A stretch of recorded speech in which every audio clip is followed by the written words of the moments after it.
మన Varahi sales grand festive celebrations ప్రతి 10,000 రూపాయల కొనుగోలుపై ఒక బంగారు నాణెం ఉచితం. ఈ ఆఫర్ జనవరి 15 వరకు మాత్రమే.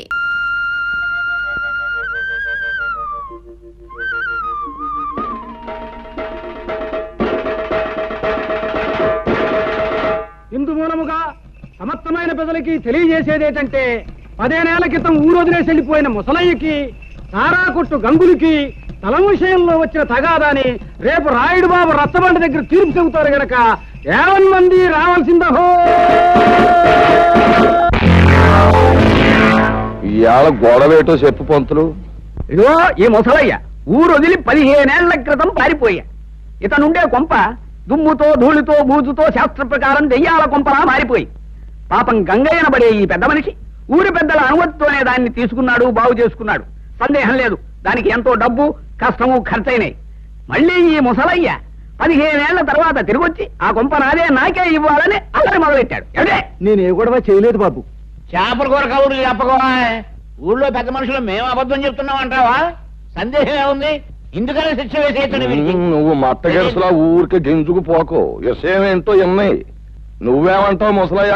రాయుడు బాబు, నా స్థలం నాకు ఇమ్మని ఆ గంగయ్యని అడిగాను, అంతే బాబు. గంగయ్య, నువ్వు చెప్పుకునేది ఏమన్నా ఉందా? అయ్యా, ఏళ్ళకేళ్ళు ఖర్చు పెట్టి ఆ ఇంటిని స్థలాన్ని బాగు చేసుకున్నాను. ఏడాది తమకి ఇంటి పన్ను కింద 100 కట్టాను. ఇప్పుడు దాన్ని అడిగి ఇచ్చేస్తే నేను బికారన్ని అయిపోయి బజార్ని పడిపోతాను. ఇక తమరేనే ఆయన చెప్పాలి. ఈ ముసలయ్య అనే ఆసామి చెప్ప పెట్టకుండా ఊరు వదిలిపెట్టి వెళ్ళిపోయి తన కొంపని ఇటు పెద్దల చేతుల్లో గాని అటు చుట్టాల చేతుల్లో గాని పెట్టకుండా వెళ్ళిపోయాడు. 1 ఏడు కాదు, 2 ఏళ్లు కాదు, 15 ఏళ్లు పోయిన తర్వాత తిరిగొచ్చి నా ఆస్తి నాకు కావాలి అంటున్నాడు. సరే సబువే, కాని గంగయ్య అనబడే ఈ పెద్ద మనిషి మంచి మనిషి, పెదల తల్లో నాలుకలంటోడు. అలాగా ఇలాగా కాదు, ఎన్నో రకాలుగా డబ్బు ఖర్చు పెట్టి ఎంతో చంపడి దాన్ని శుభ్రం చేసుకుని దాంట్లోనే కాపురం ఉంటున్నాడు. పైగా ప్రతి సంవత్సరం పంచాయతీకి పన్ను కూడా కడుతున్నాడు.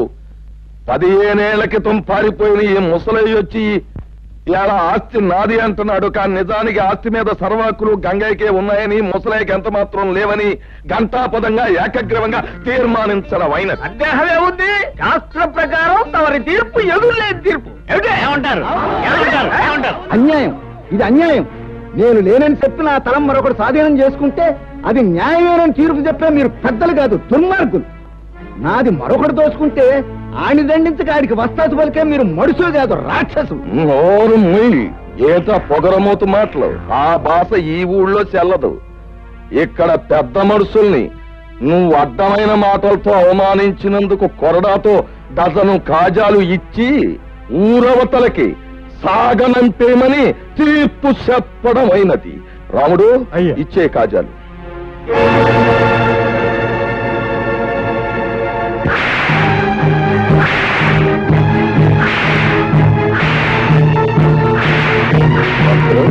సరిగా లెక్కెడతావా?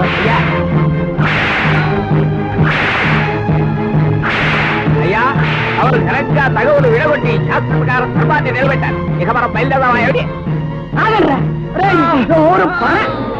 పంతులు చచ్చినాడా? ఏంట్రా చెప్పే ధర్మం?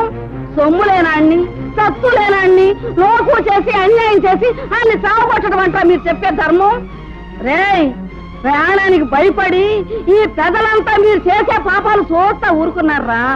ఏదో ఒక రోజు మీ పాపం పండి మండి మాడి మసాలైపోతారు సచ్చినాళ్ళారా. పదవ వెళ్దాం, పద. అయ్యా, తమరు ఎందరినోళ్లనో ఊహించారు. శాస్త్ర ప్రకారం ఈ వృద్ధురాలు నోరు కూడా ఊహించి ఊరికి మహోపకారం చేయకూడదు. అడే ఏమిట? ఏమీ లేదు. ఊరందరి నోళ్ళు ముయించే హక్కు మనకు ప్రజలిచ్చారు. మన నోరు ముయించే హక్కు దానికి దేవుడే ఇచ్చాడు. ఏమిటి? అర్థమైందా? పదపోదాం. వచ్చేసావా తల్లి? ప్రయాణం బాగా జరిగిందా తల్లి? ఏం బాగా నాన్న, బస్సు 3 సార్లు ఆగిపోయింది. బండి 4 సార్లు బోతులో పడిపోయింది. ఎక్కింది రాయుడు గారు అమ్మాయిని తెలుసుకోలేని ఆ బస్సుని బండిని పెట్రోల్ పోసి తగలెట్టినా తప్పులేదనిపించింది. మరోసారి అలా జరిగితే ఆ పని నేనే చేసేస్తాను. అమ్మమ్మ ఎలా ఉంది? వయసు మళ్ళినా తిరగలి రాయిలా తిరుగుతూనే ఉంది. ఎంత తిన్నా అరుగుతూనే ఉంది. హాయ్ పంతులు గారు. కులాసాయనే ఉందమ్మా.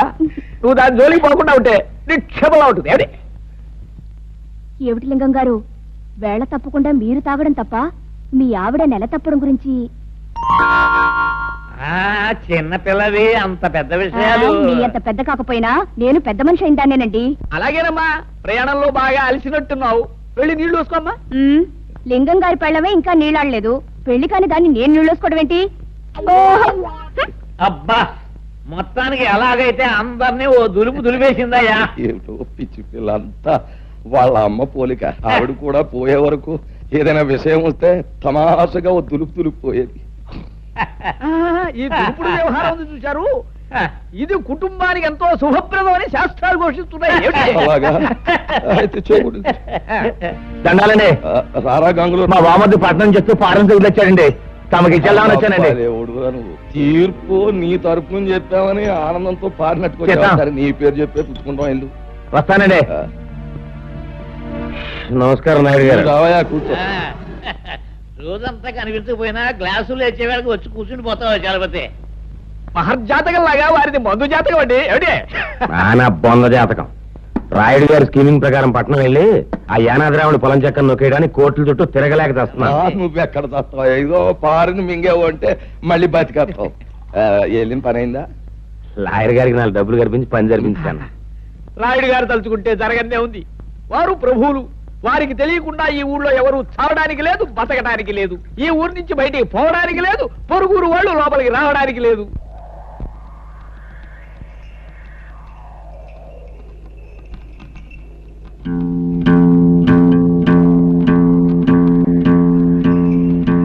అది ఓ సాంబా గురు, ఇప్పుడు మనం ఏం చేస్తున్నారా? ఈ ఆట కొట్టి చూపిస్తావు గురు. నువ్వు ఎప్పుడు కరెక్టే. తాజా వార్త, తాజా వార్త. రాయుడు గారి అనుమతి లేకుండా మన ఊరు పొలిమేరలు దాటి ఓ గూడు బండి మన ఊర్లోకి వచ్చేస్తుంది. అందులో ఉన్న ఆసామి ఎవడో గాని కాసేపట్లో ఇక్కడికి వచ్చేస్తాడు. తాజా వార్త, తాజా వార్త. గూడు బండి అయినా గూడ్సు బండి అయినా సరే మా నాన్న అనుమతి లేకుండా ఊళ్ళో రావడమా? సమ్మతించను. గురు, నువ్వు సమ్మతించినా సమ్మె చేసినా ముంగోట పుడుతూ వచ్చేస్తుంది బండి. పర్మిషన్ లేకుండా రావడమే కాకుండా పైగా మూల తప్పుడు ఒకటే. అదిగో సాంబా గురు, ఇప్పుడు మనం ఏం చేస్తున్నారా? బండి రాపి శాంతి లేపి ఫటఫట్లాడించి మీ నాన్న పరువు నిలబెడతావు గురు.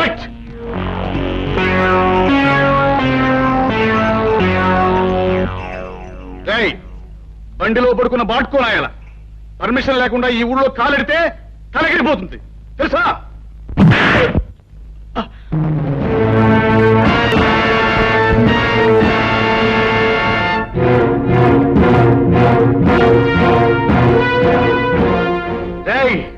ఈ రాయుడు కొడుకునే తంతావురా, పైగా గేదెలా కాలుతో తంతావా?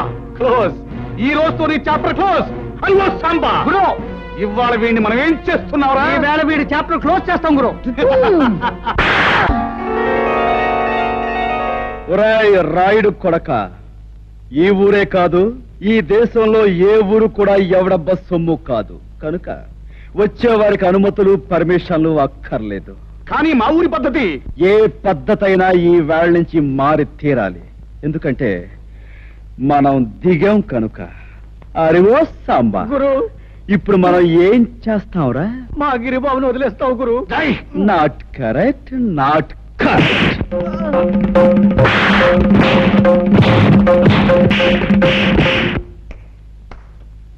రాయ్, వాడిని తీసుకువెళ్ళి మూతి మీద మొహం మీద కాపులం పెట్టండి.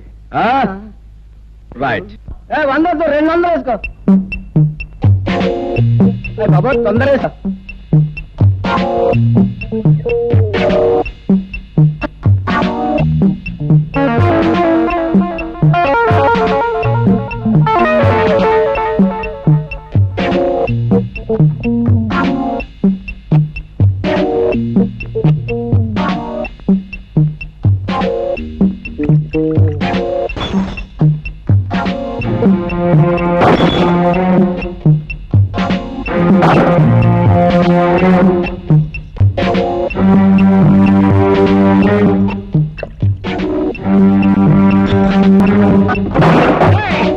ఎవరా నువ్వు?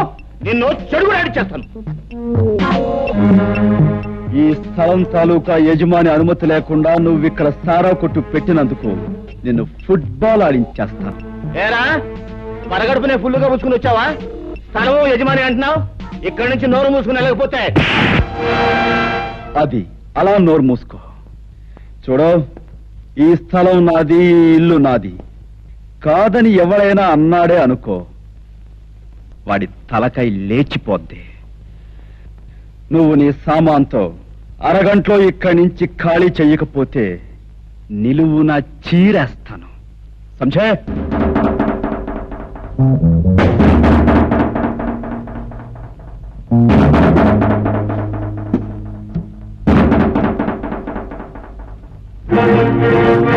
గురు, పరిస్థితి ఏం బాగాలేదు. సామాను సీసాలు సర్దేద్దామా? రే తాడి చెట్టు నా కొడక, ఊరు పెరుగులేన ఎవడో కొట్టు ఖాళీ చేయమంటే చేస్తామంటారా?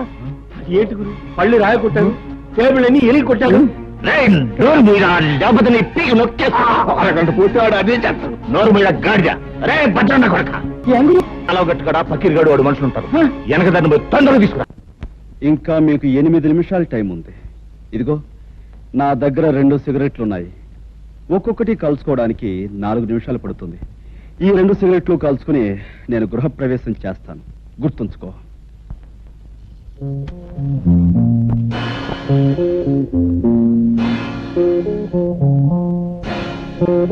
ఆ పక్కిరిగాడు మనుషులు ఇంకా రాలేదేనా?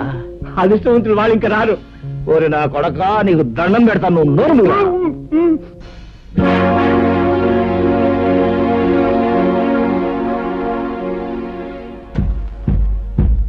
రాయ్ సారా కొట్టు. 2వ సిగరెట్ కూడా వెలిగిస్తున్నాను. గురు, వెళ్ళి చుట్టా కాల్చమని చెప్పండి, టైం కలిసి వస్తుంది. వాడు గట్టిగా దమ్ములాగేస్తున్నాడు గురు. నీకు దాకేద్దామా గురు? అదే మంచిదంటావా? గురు, ఈ ప్రపంచంలో దీనికన్నా మంచి అవకాశం ఇంకా ఏమీ లేదండి. గురు, పక్కిరిగాడు మనుషులు వేసుకొచ్చాడు. పకీర్, నీకోసం ఎదురు చూస్తున్నాను. ఆ రోడ్డు మీద కాళ్ళు నిగరదని కూర్చున్నాడే, వాడు నా కొట్టంత బీభత్సం చేశాడు రా. వాడు అంతా చాల్చాలి. ఎవడు ఆ పిచ్చిగాడ? ఫెడేల్మని కొడితే పాడెక్కుతాడు. సరే గాని ముందు మనోడికి మంది ఇచ్చుకో. రాయ్ గంగులు, నువ్వు కౌరంపి నా చిల్లర నా కొడుకులు వచ్చినట్టున్నారు. కావాలంటే ఆయుధాలు కూడా తెచ్చుకో. అమ్మ నా కొడక, పెద్ద రుస్తువులా మాట్లాడుతున్నావే. నీ కథ ఏడుతో ఫినిష్. వీడి సంగతి చూడండి రా.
ఇల్లు ఖాళీ చేశారా?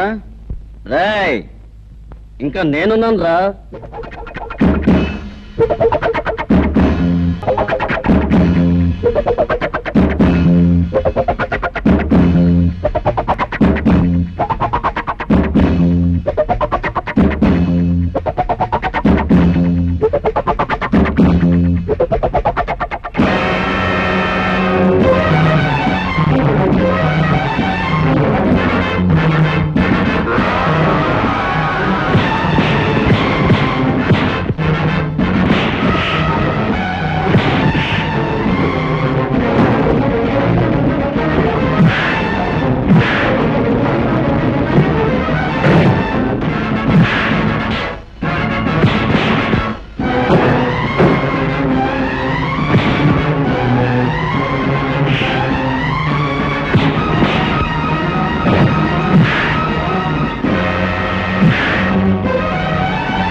అమ్మో ఏమిట్రా ఏమిటి పెళ్ళం లేచిపోయిన వాళ్ళ ఏం అమ్మో జరిగింది? కాసులో ప్రాణం పోయింది బాబోయ్. మన అబ్బాయి గారిని బాధేసిన పట్నం కూరడు నన్ను కూడా బాధేసి సాగు చేశాడు బాబోయ్. శాస్త్ర ప్రకారం రావణ రాజ్యంలోకి హనుమంతుడు ప్రవేశించి లంకిని కొట్టినట్టు నిన్ను కొట్టాడు. అంటే రాయుడు గారి రాజ్యంలోకి రాహు అడుగు పెట్టాడన్నమాట. ఏమిటే అంటే రాయుడు గారు రావణాసుడు కుంభకర్ణుడు ఈ తిరుపతినట్టు తినిపించేయగలను. అలాగే కురలేదు అనుకుంటున్నారేమో. సర్లే ఒరే రాముడు, అయ్యా గౌడుకి ఎదురా మేస్తూ ఇంట్లో ఉండడమేనా, జబ్బ పుష్టామైనా చూపించడం ఉందా? ఆ గంగులు గారితో వెళ్ళి ఆ కుర్రబెదమని పట్లాడించేసి మట్టి కనిపించేసి ఇది రాయుడు గారి దెబ్బ అని చెప్పినారా? అలాగే అయ్యా. ఏమిటి ఆ పట్నం నుంచి వచ్చినవాడు మా అన్నయ్యని దులిపేశాడా? అవునే, ఈ మధ్య మీ అన్నయ్యకి మరీ పొగరెక్కింది. ఏయ్, పొగరు మా వంశ లక్షణమే. మా అన్నయ్య రౌడీ, రాలుగాయి, తుంటరి. అందుకు వాణ్ణి మా నాన్న కొట్టాలి, తప్పదంటే నేను తన్నాలి. అంతేగాని ఎవడో పరాయివాడు వచ్చి పెద్ద హీరోలాగా దరదలాడిస్తాడా?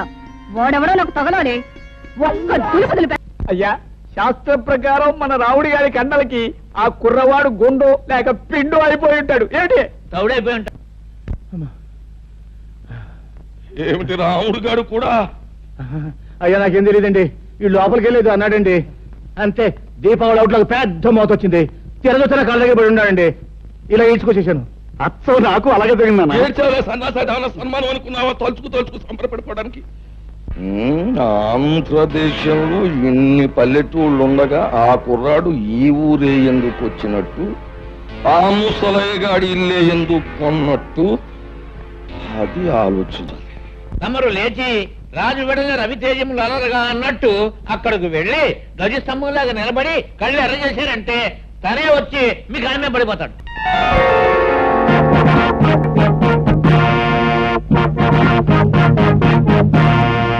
చూడు బాబు, నా పేరు హరి. చాలా చక్కగా ఉంది. Thank you. నన్ను ఈ ఊళ్ళో గంగారాయుడు అంటారు. ఈ ఊరికి పెద్ద దిక్కుని మాట్లాడవేం పంతులు? వీరి మాట వేదని చెప్పింది శాసనం. వీరు తలుచుకుంటే ఏమైనా చేయగలరు. ఏమిటి అయితే కాస్త తలుచుకుని ఇంట్లో సామాను సర్ది పెట్టచ్చుగా. ఓహో, చాలా తెలుగుగా మాట్లాడుతున్నావే. రాష్ట్రం తాలూకు మ్యాప్ తీసుకుని అందులో ఒక పల్లెటూరిని ఎన్నుకొని అందులో ఒక ఇంటిని గుర్తు పెట్టుకుని ఆ ఇంటికి పచ్చ తోరణాలు కట్టినంత మాత్రాన ఆ ఇల్లు నీదైపోతా. అలా కాకపోవచ్చు, కానీ ఇంటి సొంతదారుడికి డబ్బిచ్చి కొనుక్కుంటే అది నాదే అవుతుంది కాదంటారా? ఆ సొంతదారుడు అయిన గంగులకు నువ్వు డబ్బెక్కడిచ్చావు వాడిని తన్ని? నేను కొన్నది ఈ ఇంటి ఓనరు ముసలయ్య దగ్గర. నాదైన ఈ ఇంట్లో ఉన్న గంగుల్ని తనటం నా కర్తవ్యం. ముసలయ్య దగ్గర నువ్వు కొన్నావా? నమ్మకం లేకపోతే ఈ డాక్యుమెంట్స్ చూడండి. నేనే చదవాలా?